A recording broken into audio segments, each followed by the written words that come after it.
अरुणां करुणातरङ्गिताक्षीं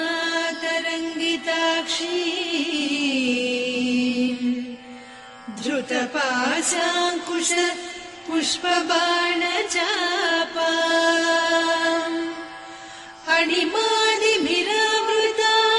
मयूखैः अहमित्येव विभावये भवानी।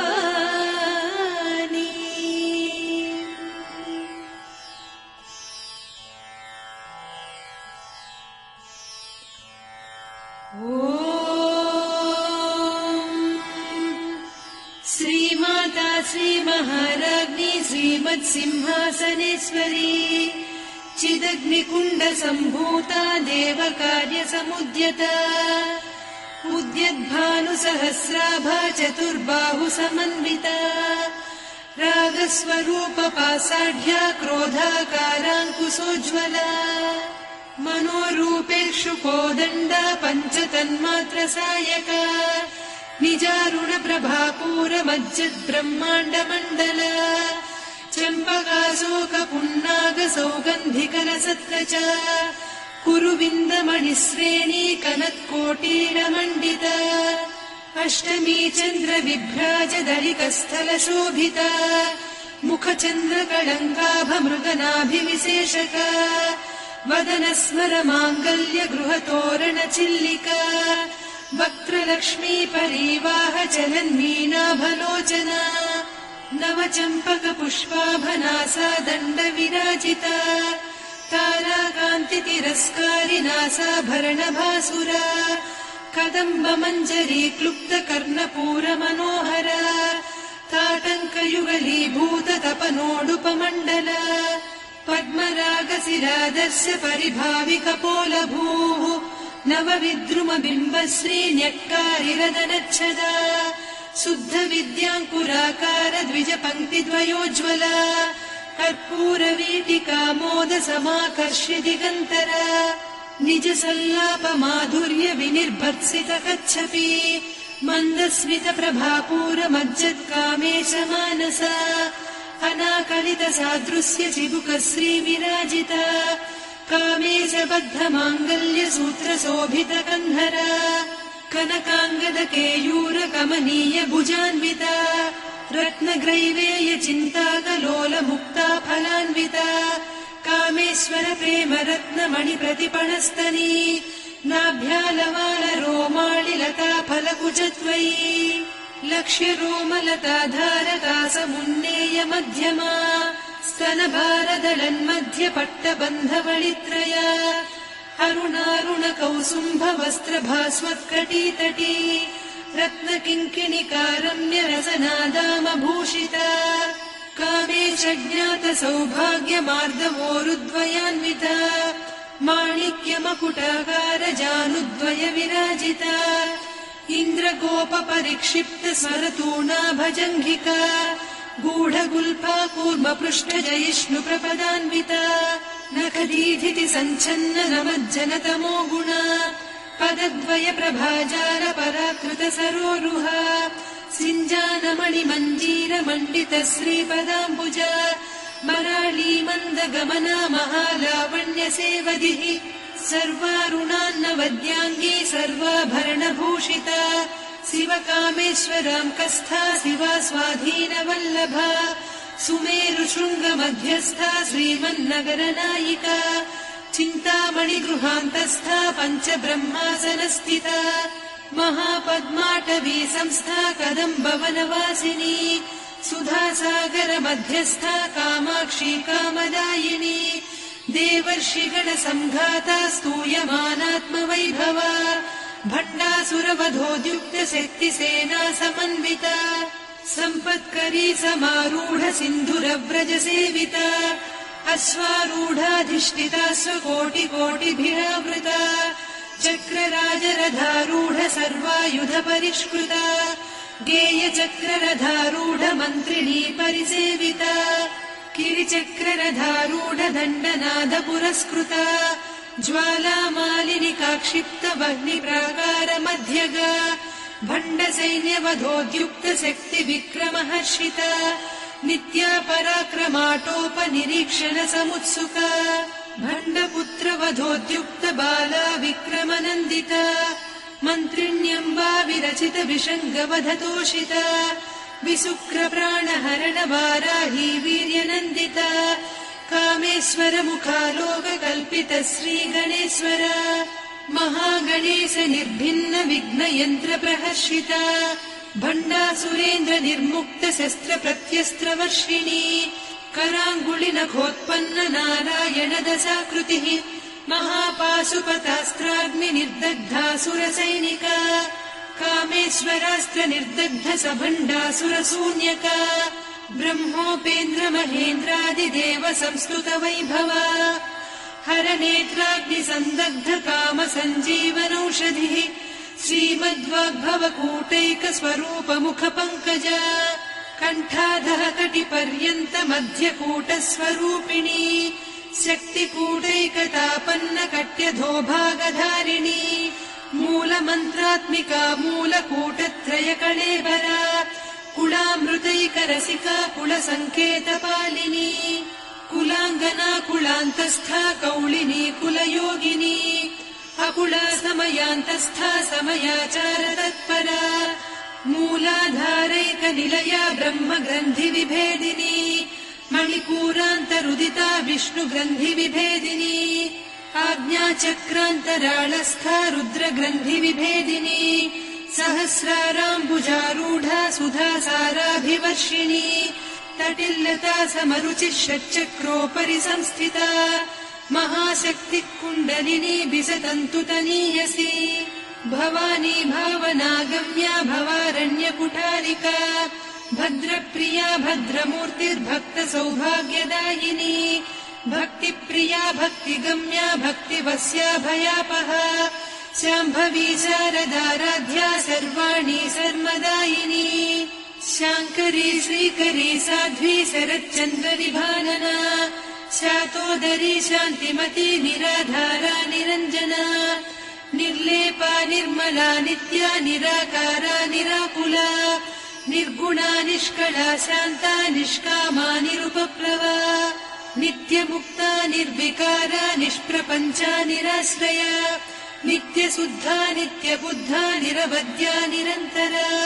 निष्कारणा निष्कलङ्का निरुपाधिर्निरीश्वरा नीरागारागमधनी निर्मदा मदनासिनी निश्चिन्ता निरहङ्कारा निर्मोहा मोहनासिनी निर्ममा ममता हन्त्री निष्पापा पापनासिनी निष्क्रोधा क्रोधशमनी निर्लोभा लोभनासिनी निःसंशया संशयघ्नी निर्भवा भवनासिनी निर्विकल्पा निराबाधा निर्भेदा भेदनासिनी निर्नाशा मृत्युमधनी निष्क्रिया निष्परिग्रहा निस्तुला नीरचिकुला निरपाया निरत्यया दुर्लभा दुर्गमा दुर्गा दुःखहन्त्री सुखप्रदा दुष्टदूरा दुराचार शमनी दोषवर्जिता सर्वज्ञा सान्द्रकरुणा समानाधिकवर्जिता सर्वशक्तिमयी सर्वमङ्गला सद्गतिप्रदा सर्वेश्वरी सर्वमयी सर्वमन्त्रस्वरूपिणी सर्वयन्त्रात्मिका सर्वतन्त्ररूपा मनोन्मनी माहेश्वरी महादेवी महालक्ष्मी मृडप्रिया महारूपा महापूज्या महापातकनाशिनी महामाया महासत्त्वा महाशक्तिर्महारतिः महाभोगा महेश्वर्या महावीर्या महाबला महाबुद्धिर्महासिद्धिर्महायोगीश्वरेश्वरी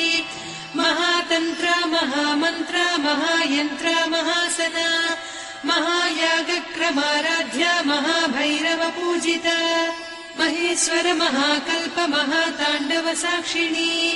महाकावेश महिषी महात्रिपुरसुन्दरी चतुष्षष्ट्युपचाराढ्या चतुष्षष्टिकलामयी महाचतुष्षष्टिकोटियोगिनी गणसेविता मनुविद्या चन्द्रविद्या चन्द्रमण्डलमध्यगा चारुरूपा चारुहासा चारुचन्द्रकलाधरा चराचर जगन्नाथा चक्रराजनिकेतना पार्वती पद्मनयना पद्मरागसमप्रभा पञ्चप्रेतासनासीना पञ्चब्रह्मस्वरूपिणी चिन्मयी परमानन्दा विज्ञानघनरूपिणी ध्यानध्यातृध्येयरूपा धर्मा धर्मविवर्जिता विश्वरूपा जागरिणी स्वपन्ती तैजसात्मिका सुप्ता प्राज्ञात्मिका तुर्या सर्वावस्था विवर्जिता सृष्टिकर्त्री ब्रह्मरूपा गोप्त्री गोविन्दरूपिणी संहारिणी रुद्ररूपा तिरोधानकरीश्वरी सदा शिवानुग्रहदा पञ्चकृत्यपरायणा भानुमण्डलमध्यस्था भैरवी भवमालिनी पद्मासना भगवती पद्मनाभसहोदरी उन्मेषनिमिषोत्पन्न विपन्न भुवनावलिः सहस्रशीर्षवदना सहस्राक्षी सहस्रपात् ब्रह्मकीटजननी वर्णाश्रमविधायिनी निजाज्ञारूपनिगमा पुण्या पुण्यफलप्रदा श्रुतिसीमन्तसिन्दूरीकृतपादाब्जधूलिका सकलागमसन्दोह सुक्तिसम्पुटमौक्तिका पुरुषार्थप्रदा पूर्णा भोगिनी भुवनेश्वरी अम्बिकानादिनिधना हरिब्रह्मेन्द्रसेविता नारायणी नादरूपा नामरूपविवर्जिता ह्रीङ्कारी ह्रीमती हृद्या हेयोपाधेयवर्जिता राजराजार्चिता राज्ञी रम्या राजीवलोचना रञ्जनी रमणीरस्या रणत्किङ्किणिमेखला रमा रागेन्दुवदना रतिरूपा रतिप्रिया रक्षाकरी राक्षसघ्नी रामा रमणलम्पटा काम्या कामकलारूपा कदम्बकुसुमप्रिया कल्याणी जगती कन्दा करुणारससागरा कलावती कलालापा कान्ता कादम्बरी प्रिया वरदा वामनयना वारुणी मदविह्वला विश्वाधिका वेदवेद्या विन्ध्याचलनिवासिनी विधात्री वेदजननी विष्णुमाया विलासिनी क्षेत्रस्वरूपा क्षेत्रेसी क्षेत्रक्षेत्रज्ञपालिनी क्षयवृद्धिविनिर्मुक्ता क्षेत्रपालसमर्चिता विजया विमला वन्द्या वन्दारुजनवत्सला वाग्वादिनी वामकेशी वह्निमण्डलवासिनी भक्तिमत्कल्पलतिका पशुपाशविमोचनी संहृता शेषपाषण्डा सदाचारप्रवर्तिका तापत्रयाग्निसन्तप्त समाह्लादवचन्द्रिका तरुणी तापसाराध्या तनुमध्या तमोपहा चितिस्तत्पदलक्ष्यार्धा चिदेकरसरूपिणी स्वात्मानन्दलवीभूत ब्रह्माद्यानन्दसन्ततिः परा प्रत्यक्षितीरूपा पश्यन्ती परदेवता मध्यमा वैखरीरूपा भक्तमानसहंसिका कामेश्वर प्राणनाडी कृतज्ञा कामपूजिता शृङ्गाररससम्पूर्णा जया जालन्धरस्थिता ओड्याणपीठनिलया बिन्दुमण्डलवासिनी रहो यागक्रमाराध्या रहस्तर्पणदर्पिता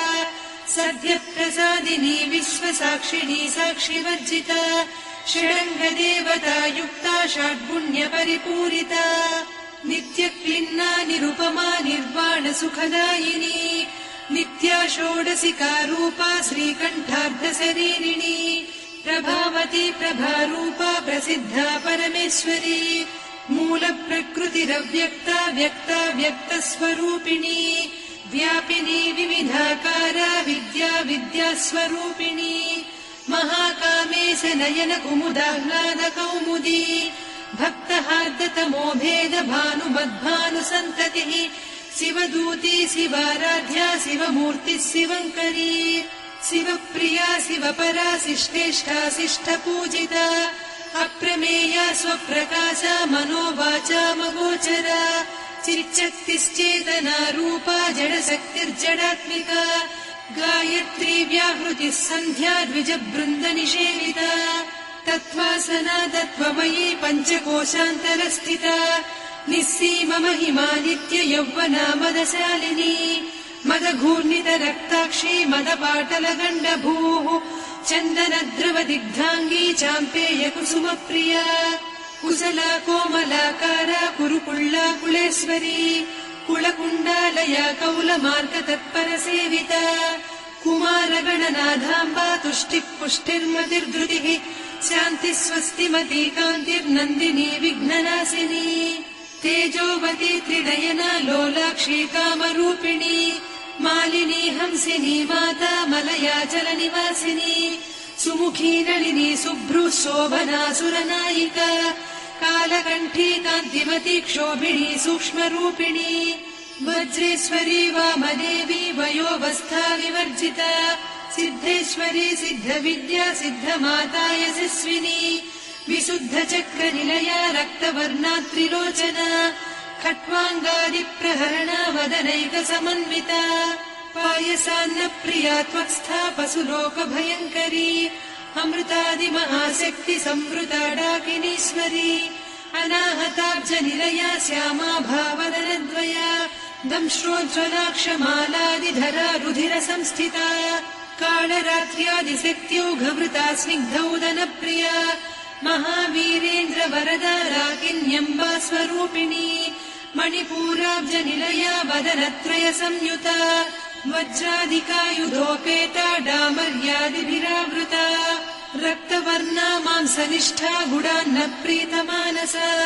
समस्त भक्त सुखदा लाकिन्यम्बा स्वरूपिणी स्वाधिष्ठानाम्बुजगदा चतुर्वक्त्र मनोहरा शूलाद्यायुध सम्पन्ना पीतवर्णातिगर्विता वेदोनिष्ठा मधुप्रीता बन्दिन्यादिसमन्विता दध्यन्नासक्त हृदया काकिनी रूपधारिणी मूलाधाराम्बुजारूढा पञ्चवक्त्रास्थि संस्थिता अङ्कुशादिप्रहरणा वरदादिनिषेविता मुद्गौदनासक्तचित्ता साकिन्यम्बा स्वरूपिणी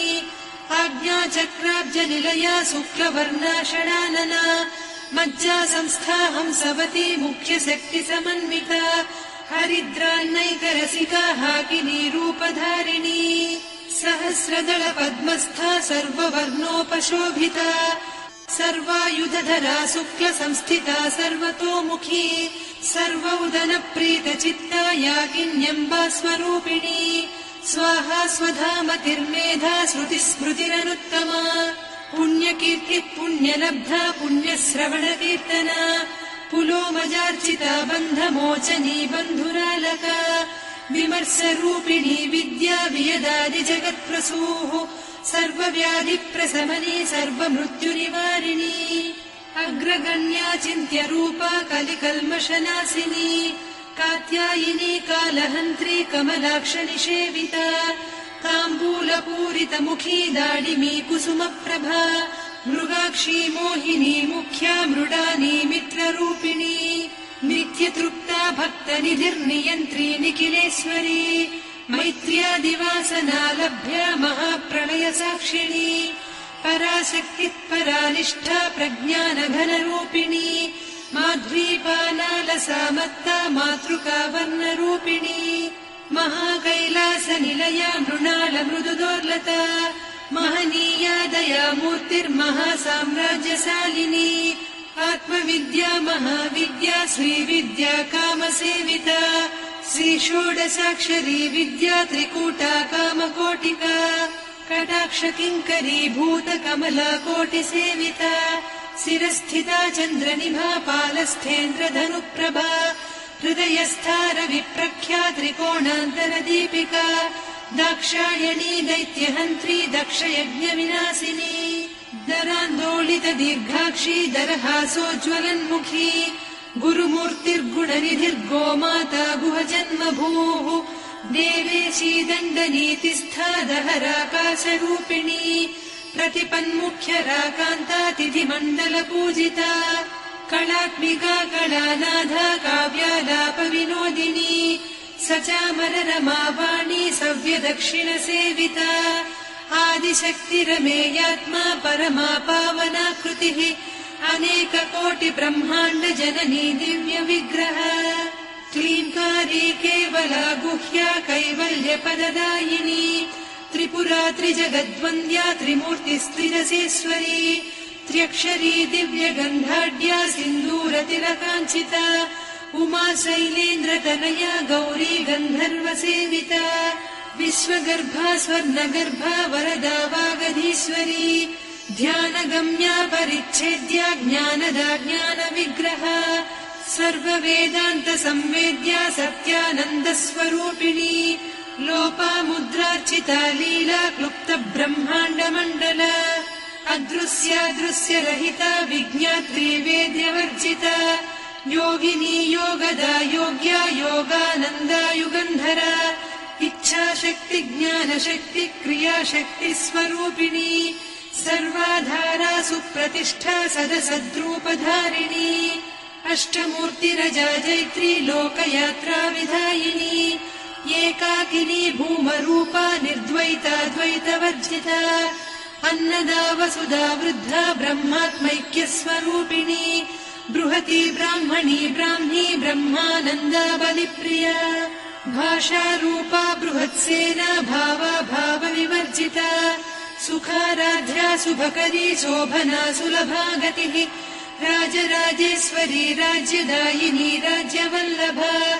राजत्कृपा राजपीठनिवेशित निजाश्रिता राज्यलक्ष्मी कोसनाधा चतुरङ्गबलेश्वरी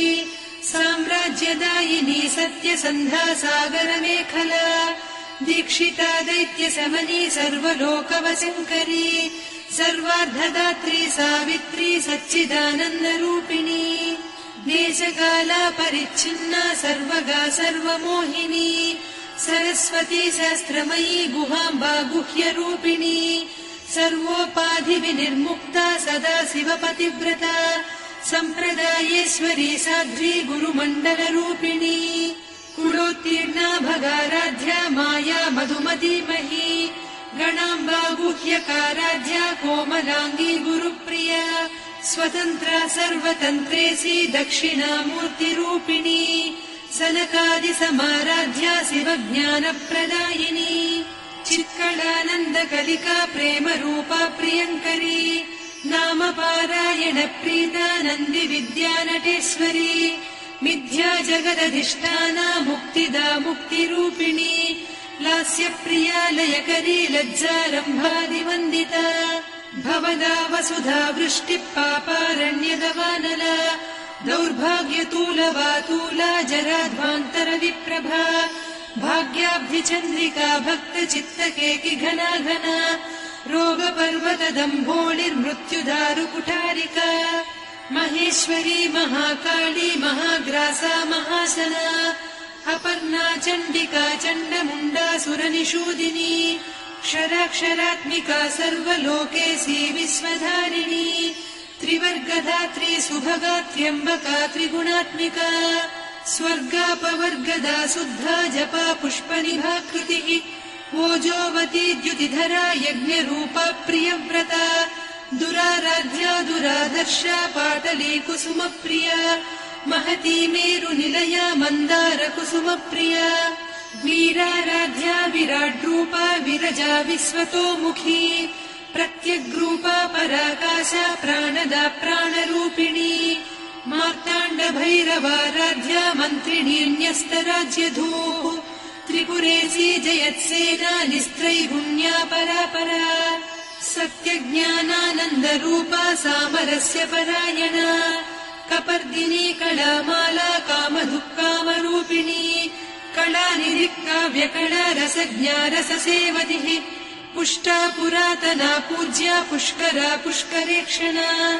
परञ्ज्योतिः परन्धामा परमाणुः परात्परा पाशहस्ता पाशहन्त्री परमन्त्रविभेदिनी मूर्ता मूर्ता नित्यतृप्ता मुनिमानसहंसिका सत्यव्रता सत्यरूपा सर्वान्तर्यामिनी सती ब्रह्माणी ब्रह्मजननी बहुरूपा बुधार्चिता प्रसवित्री प्रचण्डाज्ञा प्रतिष्ठा प्रकटाकृतिः प्राणेश्वरी प्राणदात्री पञ्चाशत्पीठरूपिणी विशृङ्खला विविक्तस्था वीरमाता वियत्प्रसूः मुकुन्दा मुक्तिनिलया मूलविग्रहरूपिणी भावज्ञा भवरोगग्नी भवचक्रप्रवर्तिनी छन्दस्सारा शास्त्रसारा मन्त्रसारा तलोदरी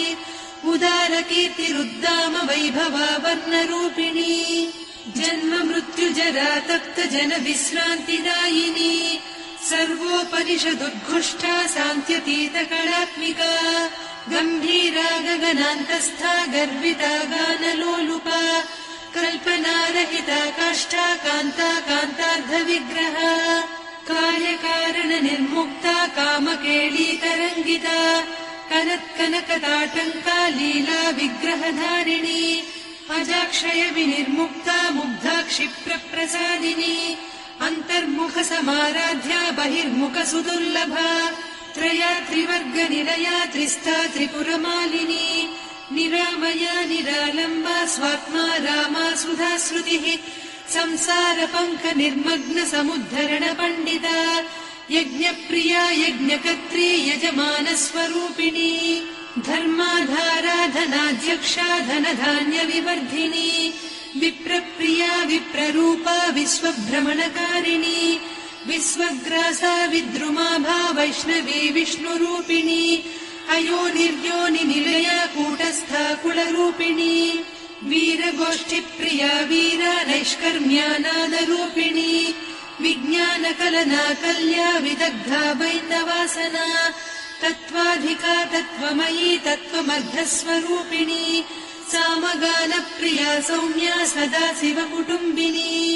सव्यापसव्यमार्गस्था सर्वापद्विनिवारिणी स्वस्था स्वभावमधुरा धीरा धीरसमर्चिता चैतन्यार्घ्यसमाराध्या चैतन्यकुसुमप्रिया सदोदिता सदा तुष्टा तरुणादित्यपाटला दक्षिणा दक्षिणाराध्या दरस्मेरमुखाम्बुजा कौलिनी केवलानभ्या कैवल्यपददायिनी स्तोत्रप्रिया स्तुतिमती श्रुतिसंस्तुतवैभवा मनस्विनी मानवती महेशी मङ्गलाकृतिः विश्वमाता जगद्धात्री विशालाक्षी विरागिणी प्रगल्भा परमोदारा परामोदा मनोमयी व्योमकेशी विमानस्था वज्रिणी वामकेश्वरी पञ्चयज्ञप्रिया पञ्चप्रेतमञ्चाधिसायिनी पञ्चमी पञ्चभूतेशी पञ्चसङ्ख्योपचारिणी शाश्वती शाश्वतैश्वर्या शर्मदा शम्भुमोहिनी धराधरसुता धन्या धर्मिणी धर्मवर्धिनी लोकातीता गुणातीता सर्वातीता शमात्मिका बन्धूककुसुमप्रख्या बाला लीला विनोदिनी सुमङ्गली सुखकरी सुवेशाढ्या सुवासिनी सुवासिन्यर्चनप्रीता शोभना शुद्धमानसा बिन्दुतर्पणसन्तुष्टा पूर्वजा त्रिपुराम्बिका दशमुद्रा समाराध्या त्रिपुरा श्रीवशङ्करी ज्ञानमुद्रा ज्ञानगम्या ज्ञानज्ञेयस्वरूपिणी योनिमुद्रा त्रिखण्डेशी त्रिगुणाम्बा त्रिकोणगा अनघाद्भुतचारित्रा वाञ्छितार्थप्रदायिनी अभ्यासातिशयज्ञाता षडध्वातीतरूपिणी अव्याजकरुणामूर्तिरज्ञानध्वान्तदीपिका आबालगोपविदिता सर्वानुल्लङ्घ्य शासना श्रीचक्रराजनिलया श्रीमत्त्रिपुरसुन्दरी श्रीशिवा शिवशक्त्यैकरूपिणी ललिताम्बिका एवं श्रीललिता देव्या नाम्नां साहस्रकं जगुः इति श्रीब्रह्माण्डपुराणे श्रीललिता सहस्रनामस्तोत्रम् सम्पूर्णम्।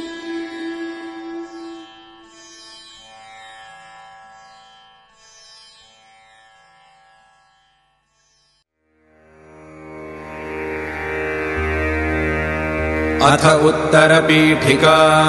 श्रीललिता सहस्रनाम पठनफलश्रुतिः इत्येतन्नाम साहस्रम् कथितम् ते घटोद्भव रहस्यानाम् रहस्यम् च ललिता प्रीतिदायकम् अनेन सदृशम् स्तोत्रम् न भूतम् न भविष्यति सर्वरोगप्रशमनम् सर्वसम्पत्प्रवर्धनम् सर्वापमृत्युशमनम् कालमृत्युनिवारणम् सर्वज्वरार्तिशमनम् दीर्घायुष्यप्रदायकम्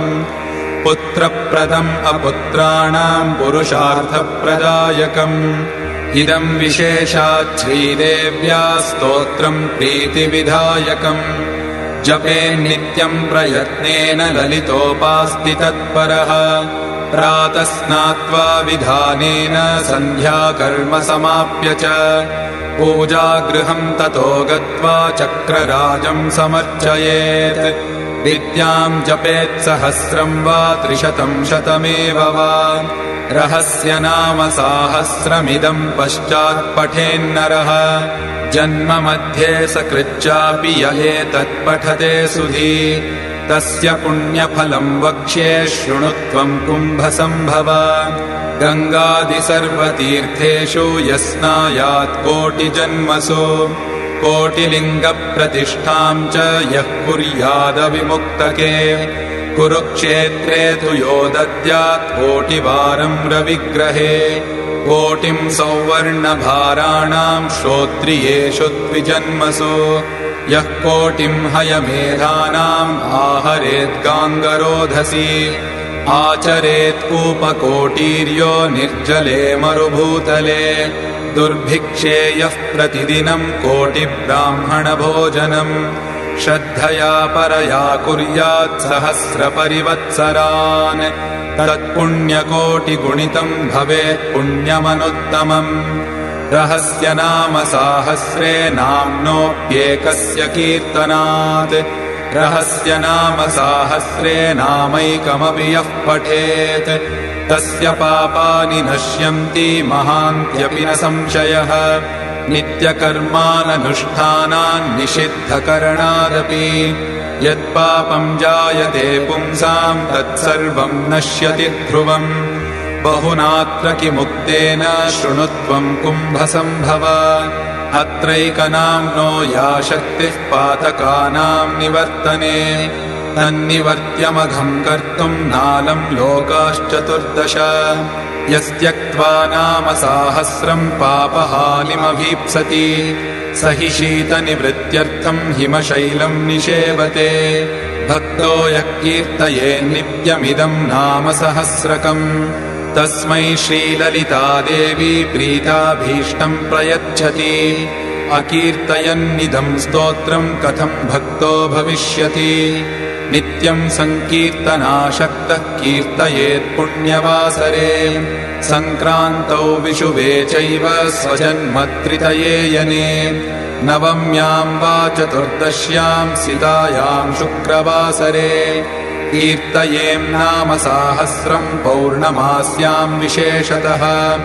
पौर्णमास्याम् चन्द्रबिम्बे ध्यात्वा श्रीललिताम्बिकाम्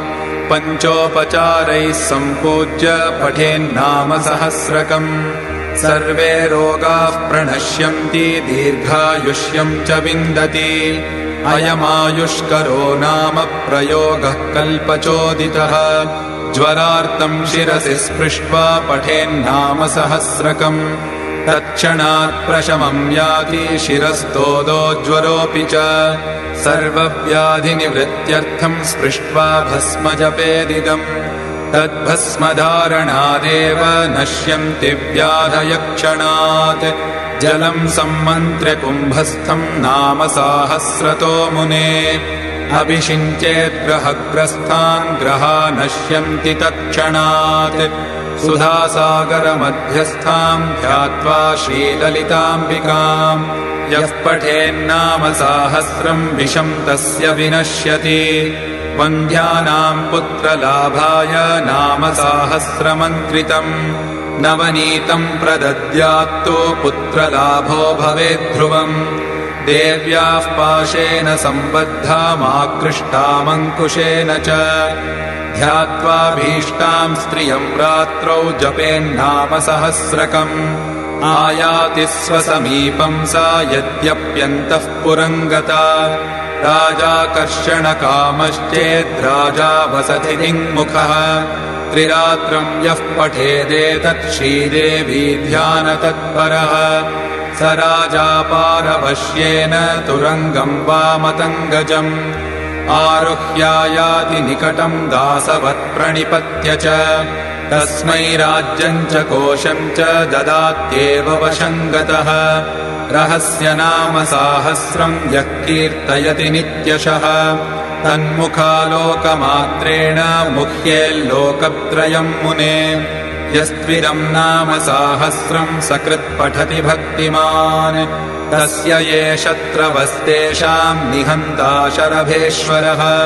यो वा विचारम् कुरुते नाम साहस्रपाठके निवर्त्य तत्क्रियाम् हन्यात्तम् वै प्रत्यङ्गिरा स्वयम् यो क्रूरदृष्ट्या वीक्षन्ते नाम साहस्रपाठकम् तानन्धान् कुरुते क्षिप्रम् स्वयम् मार्ताण्डभैरवः धनम् यो हरते चोरैर्नाम साहस्रजापिनः यत्र कुत्र स्थितम् वापि क्षेत्रपालो निहन्ति तम् विद्यासु कुरुते वारम् यो विद्वान्नाम जापिना तस्य वाक्स्तम्भनम् सद्यः करोति न कुलेश्वरी यो राजा कुरुते वैरम् नाम साहस्रजापिना चतुरङ्गबलम् तस्य दण्डिनी संहरेत् स्वयम् यः पठेन्नाम साहस्रम् षण्मासम् भक्तिसंयुतः लक्ष्मीश्चाञ्चल्यरहिता सदा तिष्ठति तद्गृहे मासमेकम् प्रतिदिनम् त्रिवारम् यः पठेन्नरः भारती तस्य जिह्वाग्रे रङ्गे नृत्यति नित्यशः यस्त्वेकवारम् पठति पक्षमात्रमतन्द्रितः मुह्यन्ति कामवशगा मृगाक्षस्तस्य वीक्षणात् यः पठेन्नाम साहस्रम् जन्म मध्ये सकृन्नरः तद्दृष्टिगोचराः सर्वे मुच्यन्ते सर्वकिल्बिषैः यो वेत्ति नाम साहस्रम् तस्मै देयम् द्विजन्मने अन्नम् वस्त्रम् धनम् धान्यम् नान्येभ्यस्तु कदाचन श्रीमन्त्रराजम् यो वेत्ति श्रीचक्रम् यः समर्चति यः कीर्तयति नामानि तम् सत्पात्रम् विदुर्बुधाः तस्मै देयम् प्रयत्नेन श्रीदेवी प्रीतिमिच्छता न कीर्तयति नामानि मन्त्रराजम् न वेत्ति यः पशुतुल्यः स विज्ञेयस्तस्मै दत्तम् निरर्थकम् परीक्ष विद्या विदुषस्तेभ्यो दद्याद्विचक्षणः श्रीमन्त्रराजसदृशो यथा मन्त्रो न विद्यते देवता ललिता तुल्या यथा नास्ति घटोद्भवा रहस्यनाम साहस्रतुल्या नास्ति तथा स्तुतिः लिखित्वा पुस्तके यस्तु नाम साहस्रमुत्तमम् समर्चयेत् सदा भक्त्या तस्य तुष्यति सुन्दरी बहुनात्र किमुक्तेन शृणुत्वम् कुम्भसम्भव नानेन सदृशम् स्तोत्रम् सर्वतन्त्रेषु दृश्यते तस्मादुपासको नित्यम् कीर्तयेदिदमादरात् येभिर्नाम सहस्रैस्तु श्रीचक्रम् योर्चयेत् सकृत् पद्मैर्वा तुलसी पुष्पैः कल्हारैर्वा कदम्बकैः चम्पकैर्जातिकुसुमैर्मल्लिकाकरवीरकैः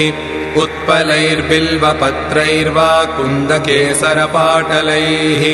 अन्यैः सुगन्धिकुसुमैः केतकी माधवीमुखैः तस्य पुण्यफलम् वक्तुम् न शक्नोति महेश्वरः सा वेत्ति ललिता देवी स्वचक्रार्चनजम् फलम् अन्ये कथम् विजानीयुः ब्रह्माद्याः स्वल्पमेधसः प्रतिमासम् पौर्णमास्यामेभिर्नाम सहस्रकैः रात्रौ यश्चक्रराजस्थामर्चयेत्परदेवता स एव ललितारूपस्तद्रूपा ललिता स्वयम् न तयोर्विद्यते भेदो भेदकृत्पापकृत् भवेत् महानवम्याम् यो भक्तः श्रीदेवीम् चक्रमध्यगाम् अर्चयेन्नाम साहस्रैस्तस्य मुक्तिः करे स्थिता यस्तु नाम सहस्रेण शुक्रवारे समर्चयेत् चक्रराजे महादेवीम् तस्य पुण्यफलम् शृणु सर्वान् कामानवाप्येह सर्वसौभाग्यसंयुतः पुत्रपौत्रादिसंयुक्तो भुक्त्वा भोगान्यथेप्सितान् अन्ते श्रीललितादेव्याः सायुज्यमतिदुर्लभम् प्रार्थनीयम् शिवाद्यैश्च प्राप्नोत्येव न संशयः यः सहस्रम् ब्राह्मणानामेभिर्नाम सहस्रकैः समर्च्य भोजयेद्भक्त्या पायसापूपषड्रसैः तस्मै प्रीणाति ललिता स्वसाम्राज्यम् प्रयच्छति न तस्य दुर्लभम् वस्तु त्रिषु लोकेषु विद्यते निष्कामः कीर्तयेद्यस्तु नाम साहस्रमुत्तमम् स ब्रह्मज्ञानमवाप्नोति येन मुच्येत बन्धनात् धनार्थी धनमाप्नोति यशोर्थी चाप्नुयाद्यशः विद्यार्थी चाप्नुयाद्विद्याम् नाम साहस्रकीर्तनात् नानेन सदृशम् स्तोत्रम् भोगमोक्षप्रदम् मुने कीर्तनीयमिदम् तस्मात् भोगमोक्षार्थिभिर्नरैः चतुराश्रमनिष्ठैश्च कीर्तनीयमिदम् सदा स्वधर्मसमनुष्ठानवैकल्यपरिपूर्तये कलौ पापैकबहुले धर्मानुष्ठानवर्जिते नाम सङ्कीर्तनम् मुक्त्वा नृणाम् नान्यत्परायणम् लौकिकात्वचनान्मुख्यम् विष्णुनामानुकीर्तनम् विष्णुनामसहस्राच्च शिवनामैकमुत्तमम् शिवनामसहस्राच्च देव्यानामैकमुत्तमम् देवी नाम सहस्राणि कोटिशः सन्ति कुम्भज तेषु मुख्यम् दशविधम् नाम साहस्रमुच्यते रहस्य नाम साहस्रम् इदम् शस्तम् दशस्वपि तस्मात् सङ्कीर्तये नित्यम् कलिदोषनिवृत्तये मुख्यम् श्रीमातृनामेति न जानन्ति विमोहिताः विष्णुनामपराः केचित् शिवनामपराः परे न कश्चिदपि लोकेषु ललिता नाम तत्परः येनान्यदेवता नाम कीर्तितम् जन्मकोटिषु तस्यैव भवति श्रद्धा श्रीदेवी नाम कीर्तने चरमे जन्मनि यथा श्रीविद्योपासको भवेत् नाम साहस्रपाठश्च तथा चरमजन्मनि यथैव विरला लोके श्रीविद्याचारवेदिनः तथैव विरला गुह्यनाम साहस्रपाठकाः मन्त्रराजजपश्चैव चक्रराजार्चनम् तथा रहस्य नाम पाठश्च नाल्पस्य तपसः फलम् अपठन्नाम साहस्रम् प्रीणयेद्यो महेश्वरीम् स चक्षुषा विना रूपम् पश्येदेव विमूढधीः रहस्य नाम साहस्रम् त्यक्त्वा यः सिद्धिकामुकः स भोजनम् विना नूनम् क्षुन्निवृत्तिमभीप्सति यो भक्तो ललिता देव्याः स नित्यम् कीर्तयेदिदम् नान्यथा प्रीयते देवी कल्पकोटिशतैरपि तस्माद्रहस्य नामानि श्रीमातुः प्रयतः पठेत् इति ते कथितम् स्तोत्रम् रहस्यम् कुम्भसम्भव नाविद्यावेदिने ब्रूयाम् नाभक्ताय कदाचन यथैव गोप्या श्रीविद्या तथा गोप्यमिदम् मुने पशुतुल्येषु न ब्रूयाज्जनेषु स्तोत्रमुत्तमम् यो ददाति विमूढात्मा श्रीविद्यारहिताय च तस्मै कुप्यन्ति योगिन्यः सोऽनर्थः सुमहान् स्मृतः रहस्य नाम साहस्रम् तस्मात् सङ्गोपयेदिदम् स्वतन्त्रेण मया नोक्तम् तवापि कलशोद्भव ललिता प्रेरणेनैव मयोक्तम् स्तोत्रमुत्तमम् कीर्तनीयमिदम् भक्त्या कुम्भयोने निरन्तरम् तेन तुष्टा महादेवी तवाभीष्टम् प्रदास्यति श्रीसूत उवाच इत्युक्त्वा श्रीहयग्रीवो ध्यात्वा श्रीललिताम्बिका आनन्दमग्नहृदयः सद्यः पुलकितोऽभवत् इति श्रीब्रह्माण्डपुराणे उत्तरखण्डे श्रीहयग्रीवागस्त्यसंवादे श्रीललितासहस्रनामफलनिरूपणम् नाम तृतीयोऽध्यायः। ॐ शान्तिः शान्तिः शान्तिः।